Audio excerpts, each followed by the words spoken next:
You are now listening to the J Ade podcast. We're getting ready to start to the 5, 4, 3, 2, 1.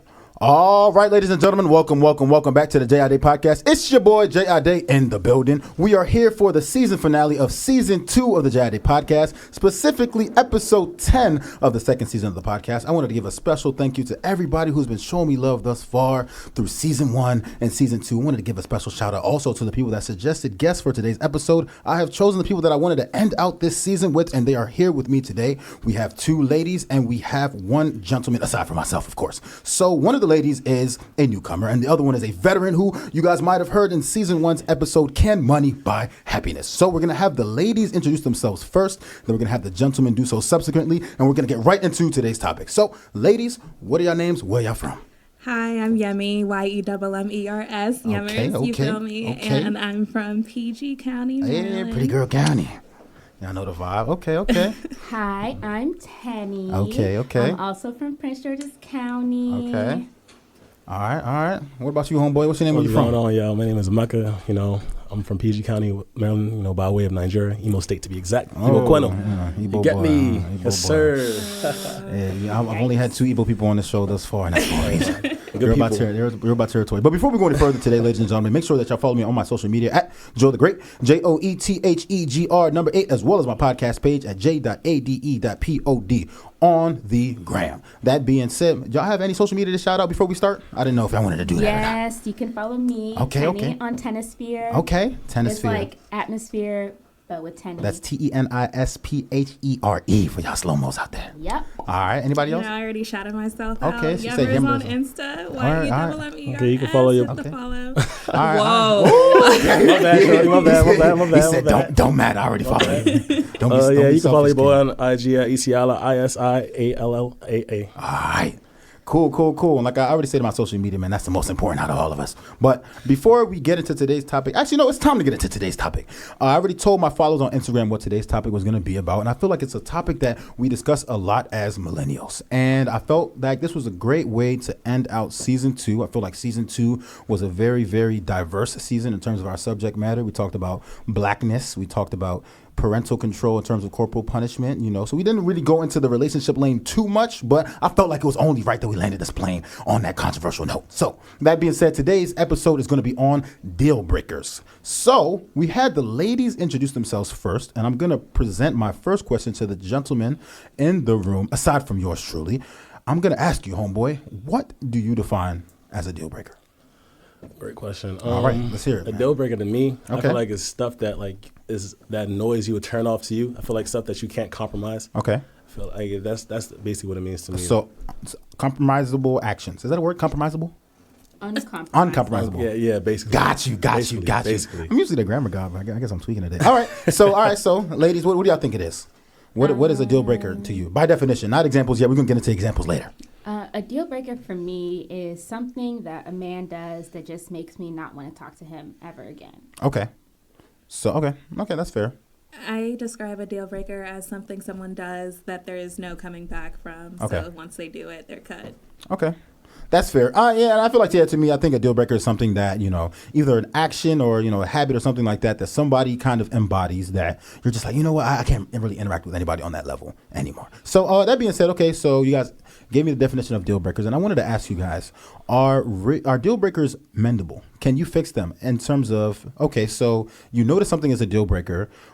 Are these things that are the real you? Or is it a situation where if you're with someone in a situation where, you guys are pursuing each other romantically and they try to change something that you consider to be a deal breaker, if they change it, is that them changing it for you, or do you genuinely believe that they're changing themselves? So I want to know, can you fix something that's considered a deal breaker? Or can they fix it, rather?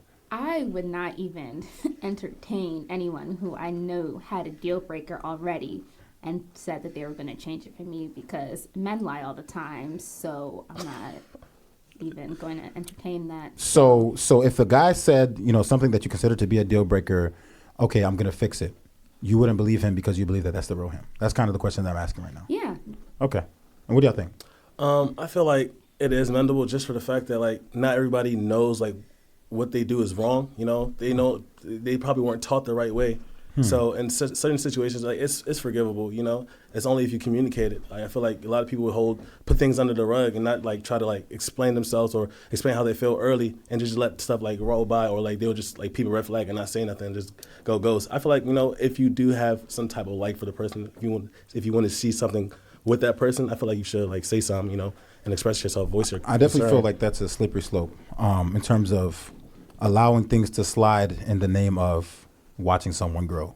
But I want to hear from you though, Yemers. What do you believe? I feel that we're all grown enough to have established our personalities and traits, and no one, like, if you should know if something is something you're doing True is colors, wrong. right?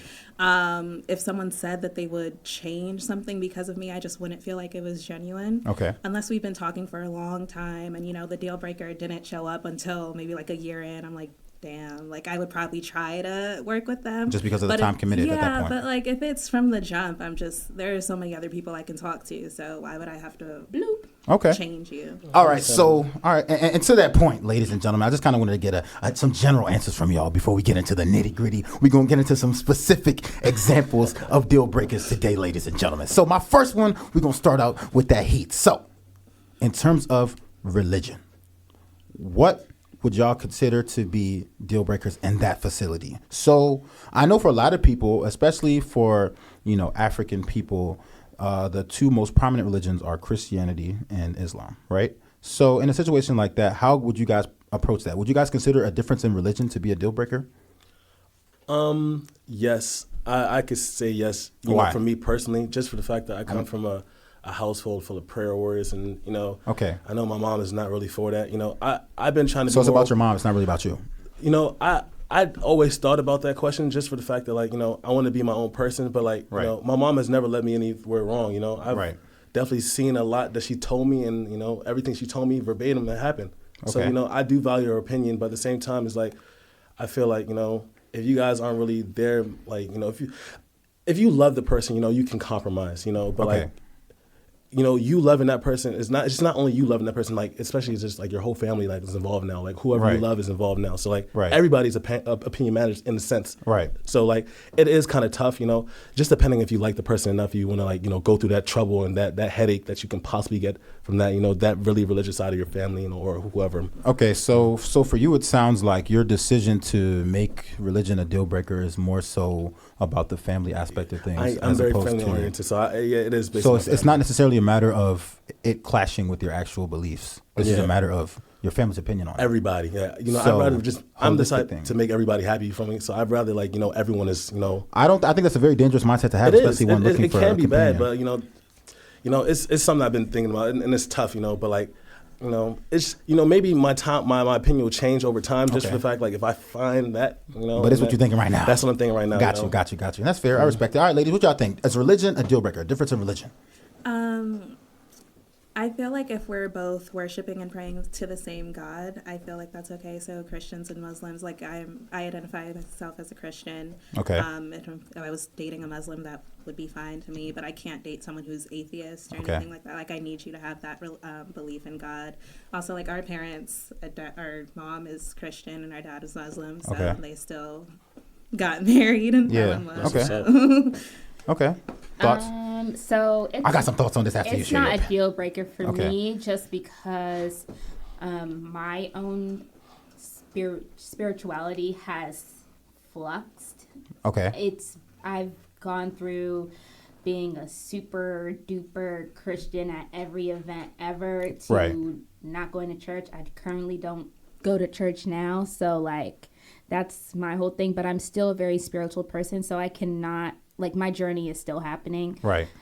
So I don't think that it would be a deal breaker, but I am a person that likes to please everyone as well. Okay. And I know how my mother is, and I can understand how if I were to marry or be with someone who was Muslim, how she would kind of like maybe feel away. Right. Not because of the religion, but because of the aspects that come with the religion. Right. So I like, definitely get that. even if my family was okay, his family might not be okay. Right.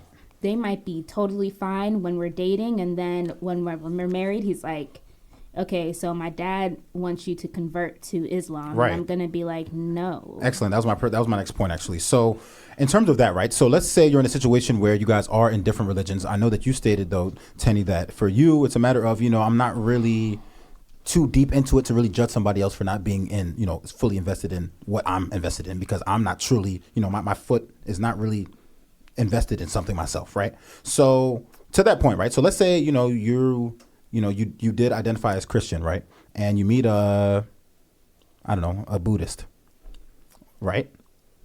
And he said, you know what, we vibe in every way, on a personal level, and I feel like you should convert over to Buddhism. What would your thoughts and actions be at that point? Well, Buddhists don't ask people to convert to their religion. Oh, I'm ignorant, clearly. So let's talk about it. So I wouldn't. Even if they were to say that, I'd still be like, no. Even though Buddhism is probably the most peaceful religion in the world, it's not mine. Okay. And at the end of the day, we all die and we all go to wherever religion says we go to. Right. So. And to Yemi's point, Yemi made the point that, with Christians and Islam, it's a matter of we're praying to the same God, but just kind of in different ways, right? Mm-hmm. And I think a lot of people talk about that too and say that, we are praying. So some Christians argue that it's not the same God, but some Christians argue that it is the same God, right? So I think that's also kind of interesting in terms of why you feel as though it's not really that deep. Mm-hmm. I think that's kind of interesting too, because, there's certain people that are super devout that are like, you know what, if you're not Christian, I can't talk to you in this capacity, because when it comes to the family dynamic, it's going to be kind of difficult. Mm-hmm. But then I have friends who've also stated that, I don't have a problem dating somebody of a different religion, because I know that if I were to do so, it gives our children the opportunity to choose what they want to do. So what do you guys think about that, though? So if you decide not to break the deal during the dating, and you guys are entering into a marriage in two different religions, and you know that children are going to get involved and they're going to see, mom is this, dad is this, doesn't that cause some confusion for the children? Like, how does that play into your decision to break the deal or not? Okay, so I'll just use my own experience. Our experience. So when my parents got together, right, basically they had a pact or agreement, whatever, right, that my mom would raise us Christian. Okay.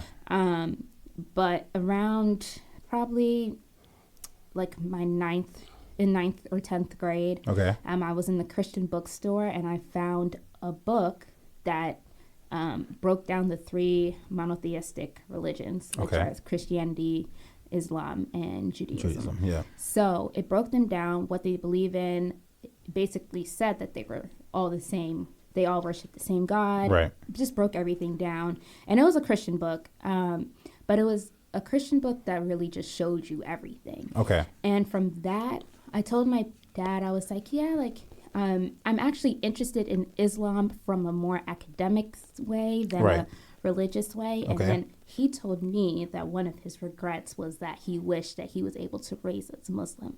Why? I don't know, because he's agnostic now, so that's not, I don't know. He had his own confusions too. Right. And that's the thing about religion. Like, nobody really knows. Everybody kind of fluctuates. It's kind of a spectrum in a way, right? Yeah. So, okay. And I think that's interesting / fair, though. I think a lot of people in our generation are kind of adamant about it for the reason that Emeka stated, which is primarily the fact that there's the parental factor that plays into it. And I think a lot of people are still trying to, choose who they want in terms of, okay, will this person align with what our parents want us to align with too? And I think that that's very prominent in, the religious aspect of things, but kind of transitioning over, right? So let's say, we move away from the religious aspect of things, but still talking about the parental approval. Let's say your parents meet somebody that you are very, very interested in. You guys have been seeing each other for quite some time, and your parents aren't really feeling this person. What are your thoughts on that? Is that a deal breaker in your mind? Or is it, forget my parents, I'm feeling this person, so we're going to make it work? Don't all answer at once. You can go ahead.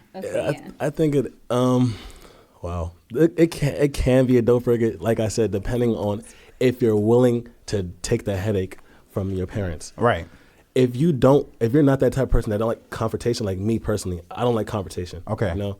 I know I probably will avoid it by all means. I'm not going to sit here and lie to you guys. Okay. Like I said, I value like my family's opinion so much just for the fact that they taught me a lot and I've seen a lot, from like their perspective and like, how things play out. But in the sense, if you love the person, you love the person. So, Right. continue. Continue. If I love the person, man, I'm gonna do what I got to do for that person. Simple as that. And before these ladies make their points too, though, I think it's very interesting to note that in that kind of scenario of I want to please my parents in terms of who I choose, we have to realize, especially at our age, that our parents ain't gonna be around forever. Exactly. So That's the if thing. they're not approving who you feeling at the end of the day, it's like, damn, like, all right. So let's say they're alive for, I don't know, the first 30 years of your marriage, and then they pass. Then what? Now you're stuck with somebody that you don't really fuck with like that, and the one that got away is living their fucking life because you were afraid about what they had to say That's about it. You know what I'm facts. saying? That's facts. But what do y'all think about it though, ladies? I just feel Parents like I'm not feeling very independent. Okay. Independent how? Let's talk about it. Like, I don't really use what my parents say to influence my life. So your parents have no influence whatsoever on your Like, choices they of raised me, companions. and I've used what they've taught me during the time that they raised me. But now that I'm on my own, To build your own opinions, yeah. I can use what they taught me as well as my own experience and what I'm feeling, and use that to pick a significant other. So they did their part already, and they're not involved in my choices now. Okay. I agree with Yemi Okay. here. We obviously have the same parents, and they did teach us a lot of things that I have taken with me throughout life. But also, Nigerian parents are not logical beings. They are not logical. Let's talk about it. How so? How beings. so? How so? Like, they'll say, this one, you brought tattoos in my house. Tattoos, earrings, things like that are Like I can't. So my mom thinks marijuana is probably the most evil drug for some reason. I mean, I feel like that's And- that's pretty common. But it's like, yeah. if he came, even though I probably wouldn't bring anyone who smelled like weed to meet my Yeah, parents. smoking Right. that hemp. That hemp. So it's like, I'm just not. And the thing is, I am 26 years old. Right. I'm not saying I know everything, but I was raised in America, and I basically have lived two lives. I have my Nigerian African home life, life. and then There's like, you need to get straight A's. Yeah, and yeah, then yeah. I have my regular, normal Teni life, and it's like everybody thinks I'm crazy and fun and blah, blah, blah. Right. And sometimes they like They cross. mix, they overlap. Right. But I keep them separate. Like, I always say the two people I would lie to are my parents, because Okay. they don't need to know everything about me. Okay. And when it comes to dating, I already know if I'm introducing someone to my parents, they're here for the long haul because of how my parents Simple as are. that. Right, but based on that though, right? You're saying that for you to bring them to your parents, meaning that to a certain degree, they have to check off some certain boxes before they meet your parents. Facts. So as much as you guys try to claim that your parents have no influence on your choices of people, to a certain degree they have to, right? No, but these are my boxes that they're checking off. These are not my Yeah, parents' boxes. but you're saying they're that these are checking your off. boxes that you're checking off. They're checking off in order for them to ultimately be able to meet your parents. No, it's they checked off my boxes. Okay. Now I'm like, oh, this can actually be serious. Right. Hey, parents, just want to let you know that your daughter is not a spinster. She actually has niggas on her line. Here's one of them. This is who I'm dating now. Okay, I'm okay. not asking for opinions, nothing, because my parents already know they can talk to me as much as they want. I'm gonna do what I doing want to do. whatever I want. Right, but I mean to that point though, right? But you said that you're not gonna bring somebody who smells like weed around your people. Why is that? Yeah, because I just don't understand why people walk around smelling like weed. But I mean, if it's gas, it's gas. Oh my God. Listen, I smoke more weed than probably everyone in this room, and I never smell like weed. Heard you. All right, Yeah, you heard me. Yes, I smoked loud.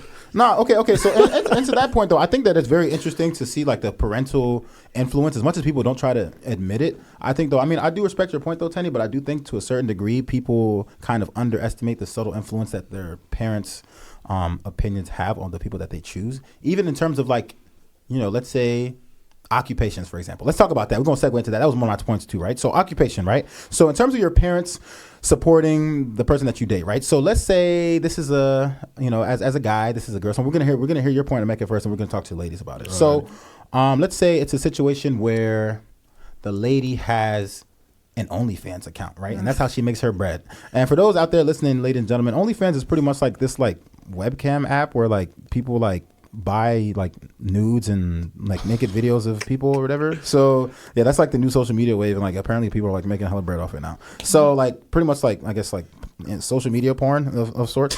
So anyway, so let's say that's the situation, right? And Emeka, this is a short that you feeling, you know what I'm saying? Like, and you like, you know what, I don't even fuck with her. No, I don't care about what she's doing in terms of work because I like her as a person. A lot of people are able to separate what somebody does for money, like aside from what they are as, just individuals and as a spouse, right? Yeah. So I kind of wanted to know, how does that factor in, right? So these ladies over here stated that, they are kind of going to be their own people regardless, but I wanted to get your opinion as somebody who values their family's opinions heavily, right? Let's say you're feeling a girl, she checks off all the boxes and she's OnlyFans, that's her job. She's on the internet all the time, you feel me, going viral. What would your outlook on that situation be? Is that a deal breaker for you? It's a huge deal breaker. Okay, let's talk about it, man. I'm not bringing you home to my parents if you do that for a living. Okay. I don't care how much we. Let's talk about it. Why's that? Me personally, I don't like women that showcase their body just for to make some ends meet or validation or stuff like. I don't think it's logical. You don't have to prove yourself to nobody. You don't have to show yourself to anybody to prove that you're this or that. I don't know why she's doing that in the first place. If you're using this as a stepping stone, that's a different case. But if you're just doing this, so she posts like one video is good. I don't think me personally. I don't. I'm not even trying to comfort it. I don't think it's good. I don't like it at all. I'm not gonna lie. I just can't bring. So the idea of a woman exposing her body on the internet it makes you uncomfortable. And very uncomfortable. That's not something that you. That's not something I would want to. But what if it's just like lingerie pics? Like it's not naked. So it's pretty much just like Instagram content, pretty much. Sweetie, you don't need to show anybody that. That's for you and your man. The world doesn't need to see that. So that's just me. Would you consider yourself to be somebody who wants to regulate how his woman dresses? Let's talk about it. Woman's gonna hate me for that, but no, to extent, no, I just want you to respect yourself. That's all it is, So flaunting your body. Let's say this is a woman that is very, very in on fitness and things like that, and she believes that she wants to show off her body once in a while, maybe even if it is just Instagram. If it's fitness and then she's promoting something, that's different. Okay. But just doing it just to do it, I don't think that's that's logical to me. You feel me? Okay. And for y'all ladies, right? So let's say you guys have OnlyFans accounts, right? Like this is y'all hustle, you feel me? Like, and it might be a side hustle, you guys have your regular 9 to 5 going on, but this is just what y'all do on the weekends, you feel me? Like, hey, feeling sexy, whatever, you know what I'm saying? Try and make me some bread, because I'm a baddie, whatever, like these niggas, like my body, right? And you dating a guy, you guys are vibing, everything's cool, and he's like, you know what? I'm feeling you, but I can't take you home to my parents because this is what you do. Would you be offended by that? Or if he says, or not even, I can't bring you to my parents. He says, I can't bring you to my parents. And honestly, if I can't bring you to my parents, we might as well break up. What would your thoughts on that be? Peace. It's a dub. Why is that though? Let's talk about it.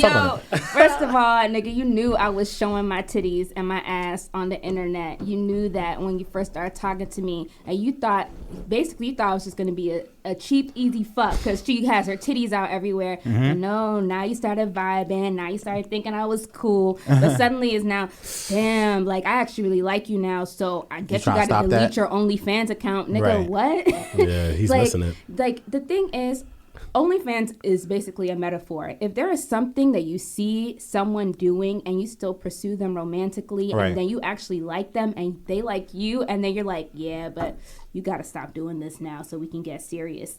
Then why did you? Why? Okay. If you don't like that, then why did you to have sex? Because your penis told you to.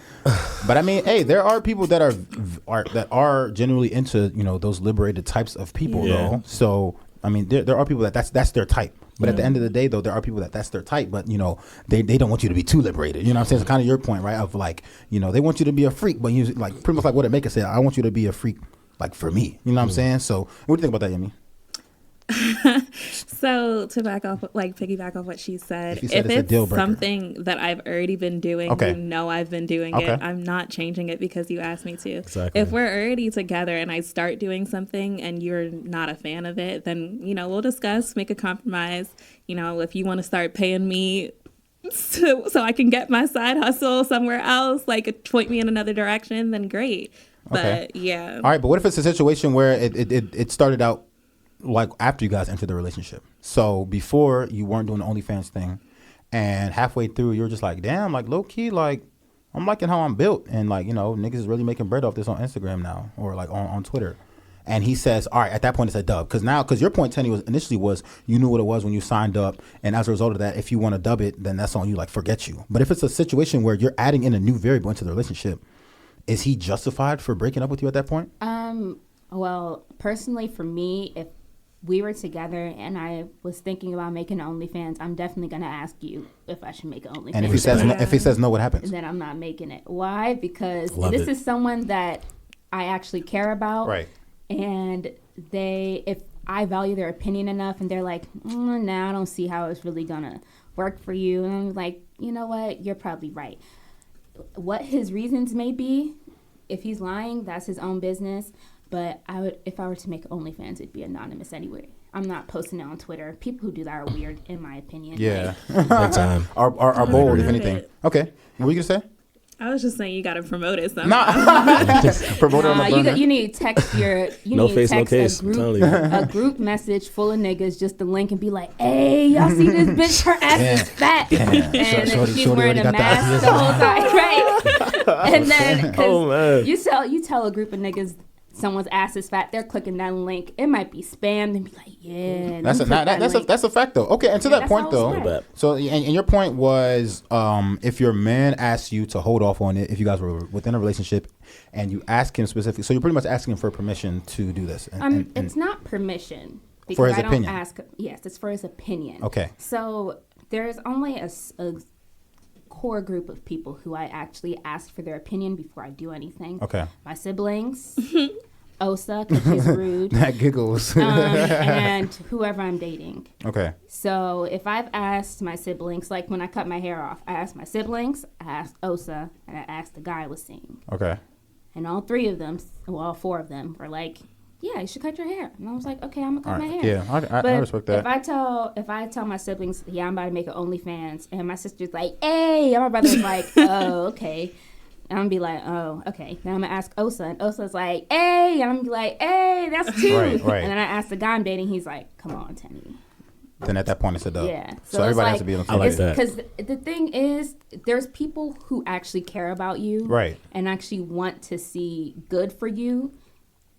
And you just have to. But at the same time, though, I use feel like a lot of discernment. a lot of people also kind of see those types of responses, I guess, negatively responding to things like that as a sign of judgment as well. So I think it's kind of a slippery slope, right?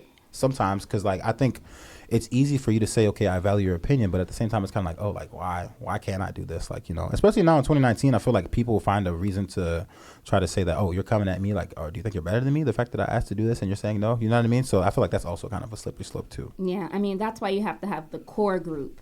Like, this core group is, like, my best friends are span beyond this core group. But Right. these are my core group where I was like, my siblings are going to ride for me whenever. Right. Osa is just rude as fuck. Right. So and she tells me the truth all the time. And whoever I'm dating is the person I talk to all the time. So they know my personality. They know my ins and outs. They know what makes me tick.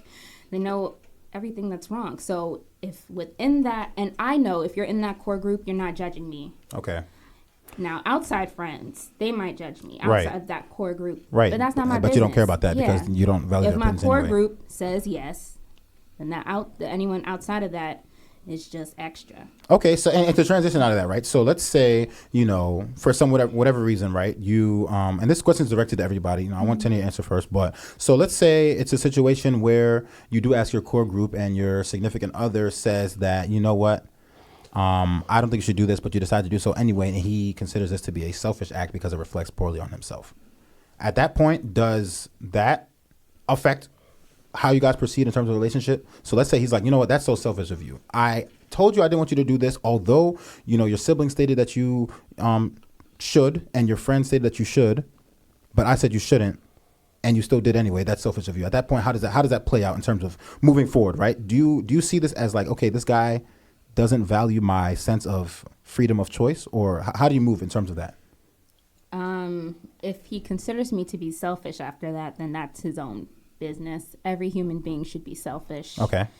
Like, I have gone most of my life appeasing everyone, and I just started being selfish probably about like 3 years ago, and Okay. I still find myself like struggling with that. So if someone tells me I'm being selfish and I actually want to do that, then that's not my business. Because if I asked you for your opinion, you told me one thing, but at the end of the day, I decide to do what I want to do, then if I'm selfish, then I'm selfish. Fair. Thoughts, bro?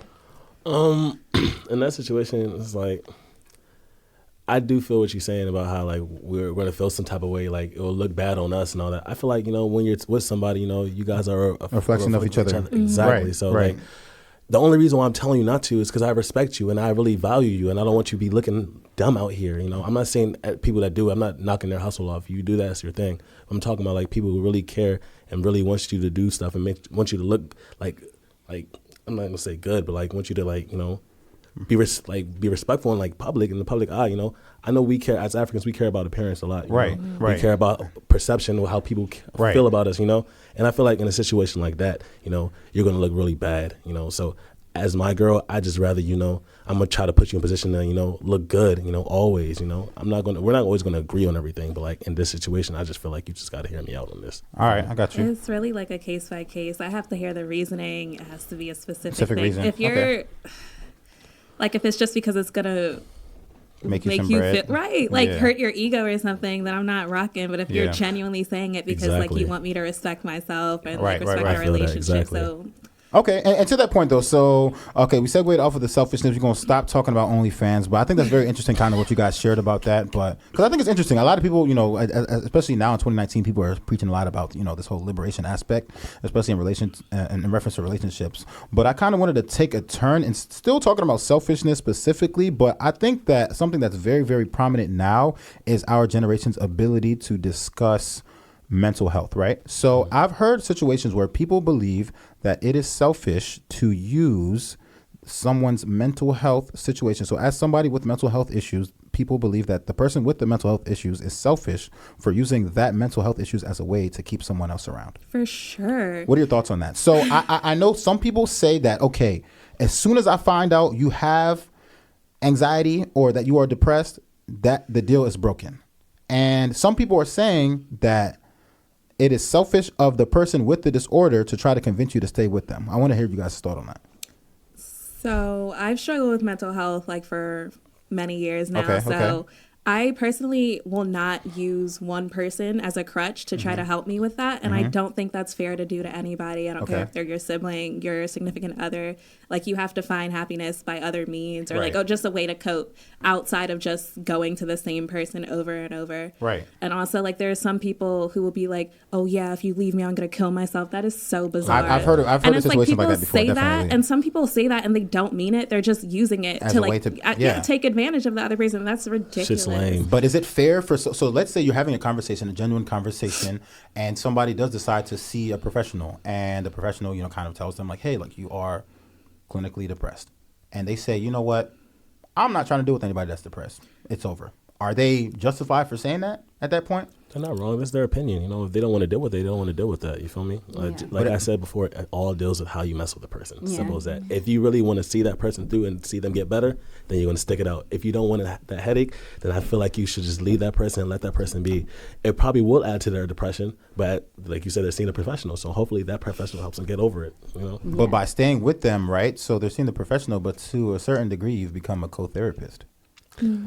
So I think that's something very interesting to take into account, is the fact that, if somebody tells you that they have this mental health issue and you decide to stay, you also have to pretty much realize that you also signed up to kind of be their therapist whenever they're outside of the office. Exactly. What do you think about that, though? If somebody says, I'm breaking up with you because you have mental health issues and you have stated this to me, is that fair or is that unfair? Why not? I'm not going to use fair or unfair. Okay. I'm going to use justified and unjustified. Okay. So I think it is justified, but you're still an asshole. Okay. So, like, I have been in a situation where there is someone who was depressed and was constantly using me as a way to, like, get through it. And it was becoming exhausting for me. Right. Because I'm like, I'm happy. Right. And I want to help everyone, but it comes a point where you need to set a boundary. And that's why I think if you decide to stay with someone who is depressed or is going through something mentally, you have to set a boundary with them. Like, if they're actually going to a professional, you have to say, okay, talk about your hard stuff with your professional, but talk to me about like how your day went. Right. Like, let me know if you don't want to talk today. Let me know if you just want to lay in bed and cuddle. Right. Like, that's where you need to be as a partner, I Right. think. So don't step over that line of where the professionals need to be discussing. Okay. But if you really are like, hey, yeah, you're depressed, I'm out of here. Okay. Good for you. Just know that if it ever happens to you and you become depressed, And someone leaves you, remember and that keep that same time. energy. Yeah. Keep that same energy, because everyone goes through depression, whether it's mild, whether it's severe. Everyone goes through it. Everyone goes through anxiety. These are all things that we as humans go through. So it's like, be compassionate is where it goes. But it's a slippery slope though, right? Because let's say you do stay, right? And like you said, keep that same energy in a situation where, you know, the depression does hit you.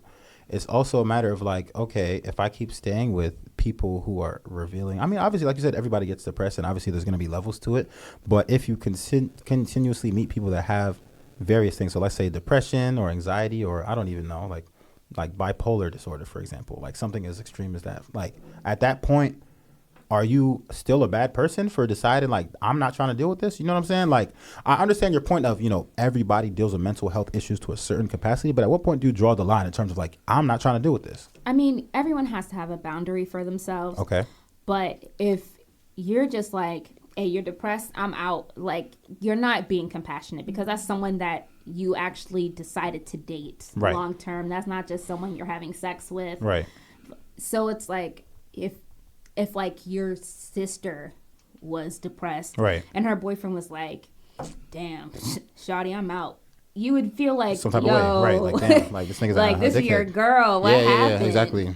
So it's just like, you have to think about that. And I think the thing is, people don't ever really set boundaries for themselves or for other people. Right. And that's when these situations arise where you're just like, nah, I can't do this, I'm out. Okay. And I think that in general, though, in terms of deal breakers as a whole, I think a lot of deal breakers are fixable, with the exception of medical things, right? So like, you know, mental health disorders, but even like going into like physical things, right? So I know in the Nigerian community, there are literally like autoimmune, genetically passed down medical things that people consider to be deal breakers. I know a really big one is sickle cell, right? Yeah. So in our community, let's say you have the sickle cell trait. Let's say you don't even have sickle cell, and you meet somebody that also has a sickle cell trait. At that point, is it a deal breaker as soon as you find out that they have the sickle cell trait, knowing that there's a possibility that literally all of your children, based on the, what is it called, the Punnett square? Yeah. So based on the Punnett square, as two people joining themselves in holy matrimony and sexual intercourse, there's a chance that they might have children. 100% of their children will have sickle cell. At that point, is that a deal breaker at that point for you guys? Sure. Absolutely. Let's talk about it. Why? I want to hear it. Sickle cell is way too debilitating of a disease. Okay. To just be like, hey, fuck it, we're in love. Yeah. I can't it's do that deeper to than my, that. like, I can't risk that with my children. I I don't can't. want my children to have Not at any all. types of, and like, there's some things you can't Control, like control, of like course. maybe Down syndrome or something. Right, but something right. like that you know is a huge risk. It's you just can avoid it from you all can means, avoid but it. you still like, can't do that. But like, what if y'all like deep in a relationship? Because I I can feel like fall in love with someone else. Like, I can have that sure, person and like- just have them as a best friend, maybe. Like, my uncle was literally about to marry his high school sweetheart. Once he found out she had that sickle cell trait, he ended it. He deaded it. And I don't blame him. He said, listen, I already have the trait. So why, you know? But I mean, it's tough though, man. Especially It like is. especially now in our generation where I feel like we don't talk about shit like this. You know what I'm saying? Like, I feel like our generation, we talk about. I feel like now, especially, you know, young professionals, we're talking about, you know, what do you do for a living? What do you enjoy doing? What kind of music do you like? Things like that. But like in terms of like actual things, in terms of procreation down the line, what is your blood type? You know what I'm saying? Do you have the sickle cell trait or not? Are you a MS carrier or not? You know what I'm saying? Like, niggas don't ask questions like That's that. facts. Nobody And I asks think that's questions like that's interesting. So would you guys also say that it's kind of, well, you said that it's a deal breaker for you too, right? Yeah. Sickle cell trait, deal breaker. MS trait, deal breaker. For sure. I think that's interesting too. Yeah, I'm personally a sickle cell trait carrier, ladies out there. So if you got the trait, turn this off right now. You feel me? It's like nah. Listen to it, but realize that we can only be friends. You know what I'm saying? I mean, that was my energy all 2019. Anyway. It's like nah, okay, no, but to that point though. So off of the medical point, I think that's interesting, and I know a lot of people also that say that medically that's something that they don't really care about because they feel like if I'm really feeling you, you know, and then they tie religion into it too, which ties back into our point again of, you know, God wouldn't allow our children to have this disease. Although I'm carrying this trait, God will not allow it. Everybody making faces right now in the studio. So I want you to talk about this. Bro, so, okay. Alrighty. So let's say it's one Christian, one Muslim, and the Christian person, right? They both have the trait. And the Christian person states Jesus has cured us of all illness. So there's no way that God will put us in a position to have children with sickle cell, and therefore I would like to say it with you. First of all, whoever would ever say that is not an intelligent person. Okay, let's talk about it. Because God has laid out our path. He knows everything about us. Right. But bad things still happen to people. Right. Why? Because bad things are part of life. Right. Like, that is it. Right. That is why we actually have religion in the first place. Right. To give something. Give us hope. To give us hope. Right. That is what religion is. Right. So for you to say fire, thunder, sickle cell, that's not. But that's what I'm saying. But by saying fire, thunder, sickle cell, isn't that giving yourself a sense of hope? No, that is delusion. Okay. Because genetics is a thing. Genetics is a sound science. Right. The thing about God is that he has, or she, whatever you believe, has laid it out that each individual person has a gift to give this world. Okay. He's given doctors the gift of healing. Right. If you can't say like, okay, well, my leg is broken, but with God, with the power of mighty Jesus, it will, like that doesn't work. Go to the doctor, So if you both have the sickle cell trait, right, the chances are your children will have sickle cell trait, and you cannot pray away genetics. Right. You cannot. Miracles may happen, things happen, but you can't just be like, God will protect us, because what if this is God's will the whole time? But at that point, it's still going to be there regardless. But at that point, going back into the religious point though, like what if, you guys are both Christian, and at that point somebody tries to use that as a crutch to say your faith isn't strong enough. So I know you made the point of, it's delusion. You guys are both Christian in this case. So the deal is not broken because you guys are both of the same religion in theory, right? Teni's rolling her eyes in the studio right now, ladies and gentlemen. Right. So in that case, right, you guys, so they're trying your faith, right? And you claim to be a devout Christian like they say they are too. So at that point, where do you go from there? In all seriousness, right? So, I mean, I understand your point of, you have to be realistic and just live life based on the facts of life. And the genetics is a very real thing. But like, and at that point, like, what would you do? Of the same religion. So you guys are not different religions. First of all, anyone questioning how much faith another Christian has is just out here not minding their business. Okay. Because if you tell me that your faith is telling you that our children will not have sickle cell, and my faith is telling me that God will protect us, but science is saying the likelihood of our children having sickle cell is high, and you're like, you don't have enough faith in God. I'm like, I do have enough faith in God. He's the one who created genetics. Like, what? Okay. What? Like, be smart. That's what it boils down to. I like that logical thinking for sure. What are your thoughts on that, bro? No, I agree with everything she's saying. It's like, at the end of the day, we can all pray to God. We can all have faith in God. Okay. But at the same time, like, we go get that test tomorrow. This shit's still going to be the same regardless, I feel miracles can happen, yes.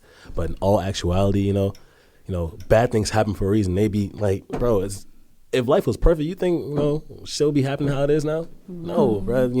Everything, it doesn't work like that, I feel it. It just don't do that. No, I definitely wanted to get you guys' opinion on the whole bodily thing, especially mental and physical health, because I think it's interesting. I like to pick people's brains and kind of just hear how people think about certain things. And it's definitely kind of interesting to hear how people perceive others in reference to, how they tie religion into what is actually fact scientifically.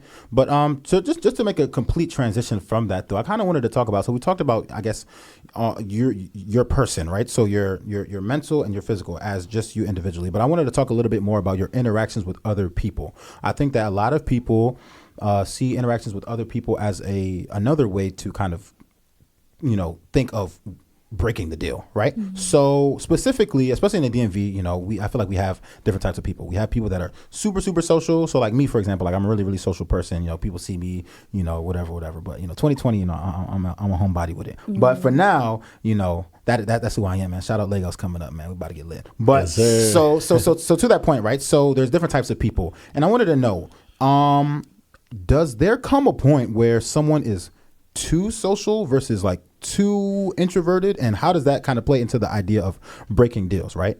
I want to state my opinion on it after you guys, but I wanted to actually no, I'm going to say my opinion first so you guys can understand what the hell I'm talking about. So all right, so for me, right, I'm very, very social, and I know they say opposites attract and things like that, but I couldn't see myself with somebody that's very, very, very, very shy. I need somebody that is able to carry themselves in a social setting without feeling like the need to shut down almost immediately. You know, I feel like somebody like, for example, Summer Walker. I could never date like a Summer Walker. Hell no. Like Weirdo. She's just so like, I don't know, that whole like that is not cute to me at all. She's like, weird. And I feel like as soon as I notice that, I mean, I feel like that's a deal breaker just at the talking phase. Like that's something that I would notice early, like in terms of like you're weird as fuck. Like I can't vibe with it. And I kind of wanted to get from you guys though, like at what point do we draw the line between, you know, this is my preference versus you're kind of looking down upon other people, right? I feel like we've kind of talked about this before. Yeah, it's all about balance for me. Like, I'm also pretty social. Okay. I also like to be at home, especially when it's cold outside. Okay. So I would need someone who's pretty much the same way as me. Like, I would never look down upon someone if they weren't social. If Okay. they were, like, always home and not interacting with anyone else. But it's just, like, I'm not attracted to that. I don't want to, you know, always have to be in the house with you because you're scared of going outside. It's weird. And, like, if someone's too social, like... Oh, I mean, I'm kind of social, so I can't really judge anybody for being there. There's just, it's about balance. I can't even. Yeah, because I mean, some people have stated, because there was an episode that I had earlier this season where we're just kind of talking about a young lady was stating that, you know, she was dating a guy and the guy pretty much said, "You're out way too much. I'm not really liking how, you know, you're turning up with these guys, this and that." And she's like, "Yo, like I am literally trying to break into the field of media. So I'm going to interact with a lot of men along the way. And I feel like this is something you should be comfortable with." But he felt like, you know what, you should be home a lot more. You should post a lot less stories and you should be a lot, you know, less out there. Mm-hmm. Do you think that that's fair, though, as a woman, Teni? No. Why? Because, like I said before... Mind you stated earlier that it's fair for a man to express his concerns in terms of you creating an OnlyFans account, right? Yes. So how's this any different? Because she already stated her intentions for why she is so social. Okay. If she's saying that she's so social for her career and you're like, "Man, but still, I don't like you being Caldies all the time." Shout out Caldies. It's like, but she already said that that's why she's going. So it's like, do you not believe her? And if so, that's a whole nother situation. Okay. For me, personally, I like to be in the house. Okay. I have So what do you look for, like, okay. in terms of like social, in terms of the social spectrum, right? Do you look for like a dude that's a little bit more chill, or do you look for a kind of a mixy dude, right? Okay, so basically, from the age of 21 to 24, okay, I was clubbing like crazy. Okay. Like I've been to, it was just too much. Okay. Like going to the club on Tuesdays, coming home at like 2 a.m. type stuff. Damn. So I'm burnt out from all that. So I like someone who likes to be in the house, because I like to be in the house. I watch a lot of TV. Okay. I have all the streaming networks. I pay for them myself because I don't want someone to kick me off my own stuff. Right. We use them. Yeah, we use them. Yeah. Family matters. So I want someone who likes to be in the house. Okay. However, I don't like someone who only wants to be in the house. Okay. Even though I don't go clubbing as much anymore, I still have a lot of fun things that I like to do. I like going to museums. I like doing escape rooms. Okay. I like going to the park. I like going to the bookstore. I like going to concerts. I like doing a lot of things. Right. It might not be, clubbing. hey, mixy, turning up, going to a day party. Right. But, like, I still want to go out. If you're just like, I don't know, people are going to be looking at me while we're trying to escape this room, I'm going to be like... So to you, that's kind of like an end all be all. Like, you don't have to be too social, but to a certain degree, you have to be able to do the things that I like to do. Yeah, because I have been in situations where literally all we did was stay in the house. Jesus. And it's like, hey, that man right there was trying to save him some bread. Oh yeah, he definitely was. He was trying to save some bread. He paid for my Ubers to get there, and he was like, "Well, shit. Well, I guess that's all the money I have." I really feel like that was shit. That is tragic. Yeah, so it's like, I've been in those situations, and I know it's not for me. Okay. All right. And what do you think about that, man? So in a situation where you're gauging somebody's social compass. At what point is it a deal breaker in terms of her interactions? Like, are you more on the side of like, yo, man, I need me a girl that's as social as I am? Or are you like, man, I need me a homebody shorty that ain't in the mix like that? It's actually funny because like I tell my friends all the time that I'm like probably the biggest social introvert ever. Okay. Like, everybody claims to be that, by the way, but continue. I'm like, it comes to a point like, when I'm comfortable with you guys, like I can be social. Like, right. We can chop it up, we can laugh. But right. like, I'll still be that same person at decades or somewhere just sitting and watching and not saying a damn thing. Okay. I already talked to you guys enough, but I'm just sitting and observing. I'm not right. saying nothing to nobody. You guys are laughing it up. I'm just watching. Right. I don't want to be there no more. Okay. Like this year, I've got on my comfort zone to go like to decades. I have never been to the club before this year. Oh, ever. wow. Like brunch twice in my life this year. Wow. All that stuff. I've never been that type of person to go out, but like I like the best of both worlds. Okay. Like, I grew up shy as hell, so like okay. I don't mind messing with someone shy. Okay. But at the same time, going to college, I became social, so I don't mind messing with someone that's social. Okay. But like it's the balance, like Yemi said. So It's so all for about you, balance. so you don't really have a deal breaker point in terms of social compass. Like I don't. You just like them all. Not like them all. You have to have standards. You get me? But yeah, like I'm not picky when it comes to that situation. I'm not at all. Okay, so for you, it's since you said you grew up shy, but in college it kind of developed you into somebody who's a little bit more social. You don't really have an issue dating somebody who's more social versus more shy. Exactly. I feel like, like I said, for me, man, I don't know, man. I can't have you too shy, man. I need somebody that's very, very bold, very, very confident, especially in social settings. I think it's very important to be able to carry yourself and fill up a room like your boy does. You know what I'm saying? So, I mean, that's just me personally. But to that point, though, continuing on the idea of socialization, right? So let's kind of take it into the interpersonal connection between a husband and a wife. So a lot of women in this generation state that, I've established myself in this and that way. And after we are married, I do not want to change my last name. So I wanted to hear you guys' opinions on that in terms of, is that a deal breaker? So this is obviously something that will be discussed prior to the engagement because, by the time, you know what I'm saying? At least for me, like, I need to know how my shorty's trying to move before I buy any ring. Exactly. You feel me? So I want to know what you guys think about that. So ladies, I want to know. So first of all, I want to know, would you change your last name for the nigga? One, that's my first question. And two, if the answer is no and the nigga says it's over, are you offended by that? Let's talk about it. So personally, I'm Question. still pretty traditional, so Okay. I would change my last name. Okay. Hey, my man taking notes. Yes, sir. Yes, sir. In the case that I you see it. in the case in the case that I didn't want to change my last name, honestly, the only reason I wouldn't want to is if there was like I already had a reputation behind my name. Okay. Like maybe if I was a published author or something Okay. like that and didn't want to change it. But Okay. I mean, it tells me no. Like, all right. So okay. So you said that you were somebody that would change your last name. So let's say you were somebody that was not, right? So just kind of put yourself in that hypothetical situation. And this gentleman stated that, I'm not really feeling that because I feel like as the man of the house, we should have my name. What are your thoughts on that? is that his reason? Because he's the man of the house. Correct. That's his reason. I mean, for the most part, right? That is kind of the context behind it. It's like, African-wise, yes. As the man, everybody should take my name. That's really the logic behind it. I mean, it's a patriarchal concept for the most part. I really don't see any other logic behind it besides the man being, the name that covers the household, right? So what are your thoughts on that? So if the guy's like, you know what, it's done. Like, if you can't take my name, okay.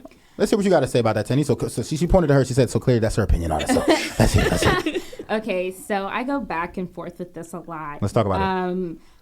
Sometimes I feel like I would change my name, and Okay. sometimes I think I would hyphenate. Just because my last name means don't take the crown, and I just feel like that's so cool tough. last name. That's tough. So it's like, That's tough, yeah. I mean, if your name is Shibalowowski or something, I'm not about to change my name to Wow. that. So it matters, like, so the sweetness of the name matters. Like, Honestly, because Teni Magbade rolls off the tongue. Teni Magbade. Yes, Teni sir. Magbade. Yes, There's sir. Yemi Magbade. It's the Yeah. Magbade's. Yeah. That's how I feel. So It's a like, vibe. but it's like, hey, it's the Arthurs. Yeah, I'm okay. So for you, it's more so of like a perception thing. It's like, not it's a am I- perception for me. Like So, the so it's like meaning so behind it's like it. my name is already so tough that like in order for me to switch my name to this nigga's name, his name also has to be tough. Yes, for like sure. my name. I've never heard that before. That's My interesting. name is Omoteniola Magbade. Yeah. Omoteniola means my child has brought I hear the riches and accent. wealth. I like that. And Magbede means don't take the crown. So it's like my child has brought riches and wealth. Don't take the crown. Ooh, Like nigga, nah, that's kind of tough. like you gotta, Yeah, you're like you gotta Oh my give me God. something, because it's like at the end of the day, and this is why I feel like relationships and marriage is just such a weird thing for me. Yeah. You don't want to lose your individuality in Right. your relationship. Right. So that's why I'm not going to say I'm just going to keep my name. Right. That's why it's either I'm probably going to either take his name Okay. or hyphenate. Hyphenate it. And then when it comes down to our children, that's probably going to have to be a family discussion. So you would have your children potentially take your Because- name and not his name. Hyphenate. Hyphenate. Okay. Because I just, it might like, Okay, no, for that's example, fair. I only have one brother. Okay. And he's younger than us. Right. I'm the oldest of my family. Right. I want my name to live. I mean, don't Live take on. the crown, bro. Yeah, that's that. Nah, that's tough though, bro. Like I've never thought about that. So it's like, okay, how do I move from here? Okay. Like, how do I still keep my individuality but still honor the person who I decided to spend the rest of my life with? Right. And I feel like that's something that we would have to talk about. So it's very much a case-by-case basis, but I already know I'm never just going to outright be like, we're getting married, but I'm keeping my name. Okay. And what do you think, big dog? Because, you're the, I'm going to say mine after you, man. But, I got some feelings. But so for you, would you want your potential spouse to take your name? And if she declined to do so, what would your reaction be? I'm not gonna lie, I'd be sick. No, I'm not gonna lie to you guys. Okay. As the man, Would you break it off, though? Would you just be breaking sick? off? I think that's a little extreme. Especially if we're already Vibing. in this, Right. in this. But Right. it's like I'm just gonna try my best to convince her. I'd rather you have my last name. How do you convince somebody to do that? I don't know. Just I feel like in this state it's a compromise because Right. the guys already looked upon to do most of the stuff in this situation. When it comes to marriage, we gotta propose. Remember, we gotta Hey, in 2019, we got ladies out here getting on one Yeah, knee. that's So. I will never do that. I will never accept someone to propose to me either. I wouldn't do that. Not at all. But in that situation, and just and I don't mean to go back to my family all the time, but say if our mom hears that they're Right. trying to keep their last name, Right. they're not budging. They're Right. not. And Right. your mom's gonna give you my mom, I know mom, she's gonna give me a headache about that. Not that I wouldn't compromise and say, okay, you can hyphenate it. Right. But it's I don't want to keep hearing that. Me personally, I don't like problems. I don't like to keep But then that hearing goes back to the constant point of nagging. that goes back to the point of parents ain't gonna be around forever. So it's all right, if I make this decision, so after that, so what's gonna happen? So she takes your name, and then once our parents are gone, then she just takes her name back, or you know what I'm saying, you know what I'm So saying? the only way I can compromise this is I will let you hyphenate it, but Okay. our kids have to have my last name. Simple as that. And Okay. I can completely understand that. I'm not budging after that because there's no way that I'm gonna compromise, let you even still keep your last name, even if I went through this hassle to marry you. I'm not saying it's a hassle, but The getting journey, married is the not journey. easy. Right. I did all this to get married to you, and I let you keep your last name and my last name, and you're gonna let the kids have your last name. That's not what I actually like what both of y'all said. gonna So hold you. I actually like what Teni and Emeka both said in terms of not no offense to you. I mean, you're Wow. obviously It's traditional. really No. I mean, no. You took the traditional route, which is obviously the like that. ideal route. Which is obviously the ideal route for most men. However, I think that it's very important and interesting to hear that you guys have your ideas of what you consider to be compromise, right? So Teni stated that I'll hyphenate my name as the wife, but no, I'll take his name as the wife. You said. So it's either You'll take his I take name, his name and or I then the kid- hyphenate, but the kids can either hyphenate or make my last name one of their middle names. So people do that. That's different. So it can still live on, and they can decide But whether. that's only for later one in of their life- middle names, though. You know what I'm saying? So at the Yeah. end of the day, only one of your kids care. If you have 4 kids, and No.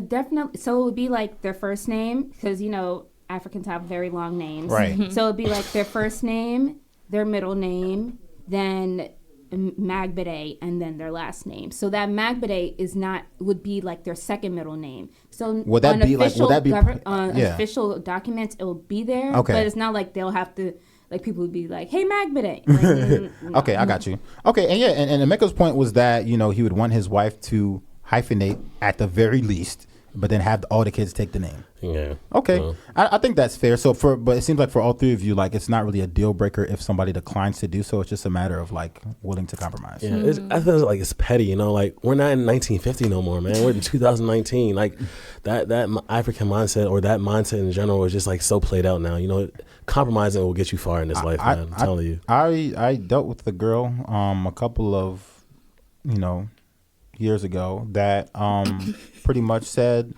I don't want to take my husband's name, and my kids are taking my last name. And I was just like, deuces. What the fuck is my point here? Literally, deuces. You get 2 fingers. That's the type of woman.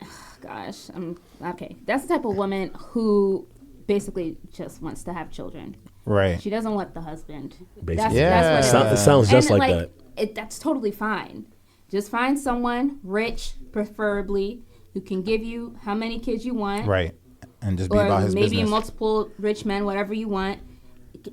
They don't have to sign the birth certificate. They're your kids. They can have your last name. Are there guys out there like that? I'm sure there are. Oh, I mean, I wouldn't know. Nah, but for me though, I think I like the concept of either my wife hyphenating my name or taking my name and then our kids hyphenate too. I'm cool with that too, low key, because I've seen people like that. Like that happens too, especially with Yoruba people that have like super common names. Like they'll take the first name of their dad and hyphenate it with their last name. So that's another interesting way to go about it. I've seen that too. Yeah. So I think that's interesting though overall. But anyway, ladies and gentlemen, to that point, man. This is season 2, episode 10 of the J.I. Day podcast, man. It's your boy, J.I. Day in the building. Once again, I have to show love to everybody who's been showing me love, man. We started out on SoundCloud. Now we're on Anchor.fm, making that moolah, man. Y'all know what time it is, man. Season 3 is going to be the biggest one yet. This is the season finale of season 2. Once again, I stated it. I'm going to state it again. I'm going to state it again. I'm going to state it again. We got 3 guests in the building, 2 ladies and 1 gentleman. We got Yemi, Teni, and my boy, Emeka. Y'all know what time it is. Once again, man, follow your boy on Instagram at Joe the Great, JOETHEGR number 8, as well as my podcast page, J.ADE.POD.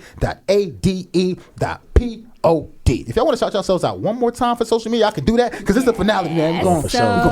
Yes, this is Teni once again. I know I was pretty calm on this episode, so if you ever follow me on if you ever follow me on social media, be ready for a while. I've already gotten suspended once off Twitter. Yeah. So follow me, Tenisphere, TENISPHERE. Yes, sir. Follow my OnlyFans at she's chatting. It's like, no, follow me on IG at Yemmers, YEMMERS. You know some niggas definitely gonna do their Google and see that. Oh, for sure. It's your boy, man. Emeka over here. Once again, my IG is Isiala, spelled ISIALAA. So remember that. All right, ladies and gentlemen, we're going to wrap this up, man. Once again, season 2, episode 10. We got 20 episodes out now for the J.I. Day podcast. Season 3 is going to be the best one yet. I promise y'all that. Thanks for listening, man. We out.